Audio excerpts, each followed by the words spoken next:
We are magical in nature.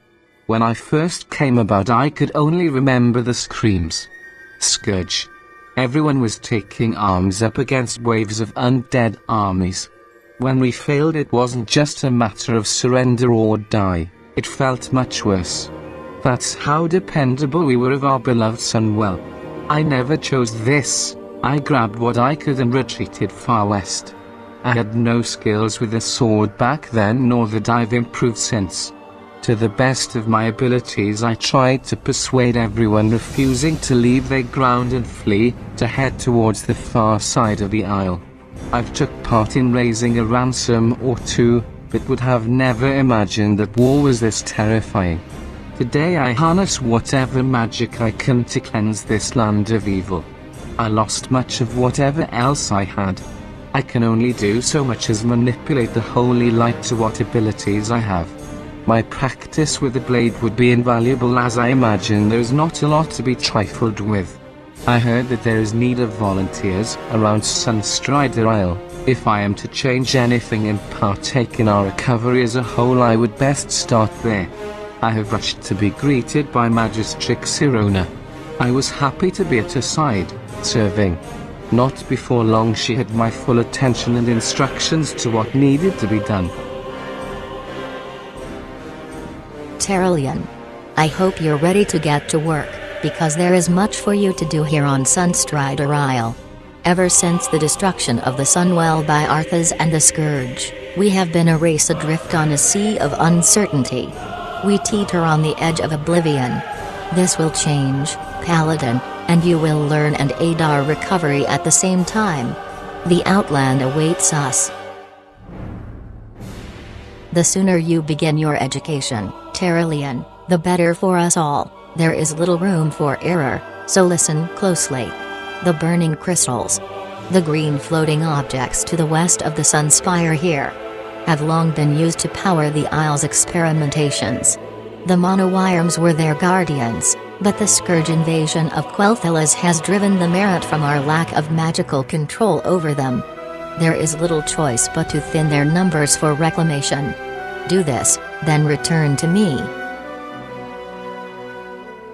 I will do what I must, I replied to Irona. And so I took up arms in thinning out the monowyrms' numbers. With slow, but firm sword strikes, I managed to slay at least 8 of these creatures.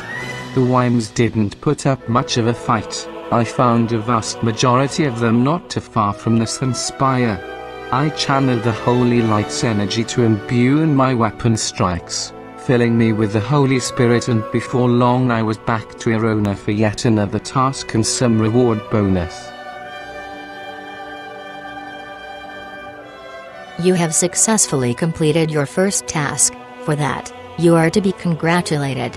Such success gives me faith that you will turn out better than those young blood elves who failed to heed the lessons of their masters. Continued success will be rewarded. Not only with knowledge, but also with tangible rewards as well. Your work here, however, is not finished. There is much more to learn, my young friend. Your efforts has made something clear that, honestly, I wish were not true. The unchecked power of the burning crystals has maligned a much larger swath of the Isle's natural balance than I thought. We must now take on more unfortunate measures to claim control. The nearby lynxes have succumbed to the influence of the crystals, and they must be put down. Bring their collars, Tarelian, as I may yet be able to fashion a magical restraint to turn some back from being uncontrolled. Without hesitation I set out to hunt for the lynxes. Indeed unfortunate, as some of them were just cubs, but orders are orders. It was quite a challenge as I tried putting them down with due haste without damaging the collars. One of them even managed to grab onto me, but I quickly recomposed and overpowered it. I brought 8 of the lynx collars to the Magistrix, and then she quickly replied the following.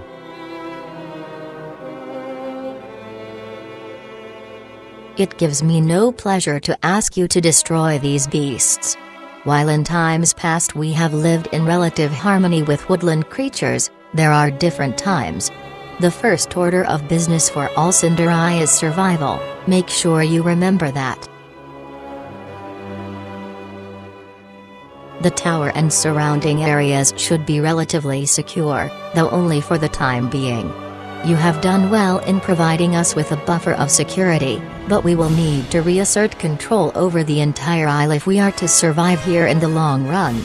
This will involve tackling much greater threats than errant monowirems and lynxes. Take this, Tarelian, you will no doubt make good use of it for the task to come. The Magistrix gave me a green chain vest, providing me greater protection. I thanked her and then she followed.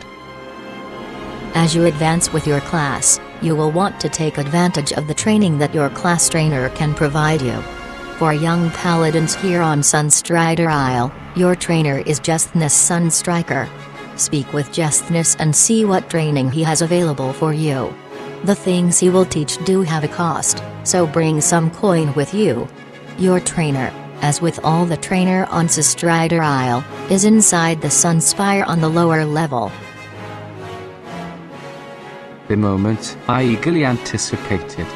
It was time for my training. One does not just naturally wield the holy light. It doesn't come through faith alone. I set foot in the Sunspire. Zerona said there were a handful of trainers there, but I quickly found Sunstriker. As I approached, he then instructed me further. You seek further instruction in the manipulation of the Naru's power, Tarelian? I sure was. I held my head up high and nodded. I am heartened by your initiative to speak with me. In the past I was responsible for the training of young paladins as they entered our order. This is a duty and privilege that I humbly take up once more. Your name has been mentioned as one who seeks to do good in the name of the light.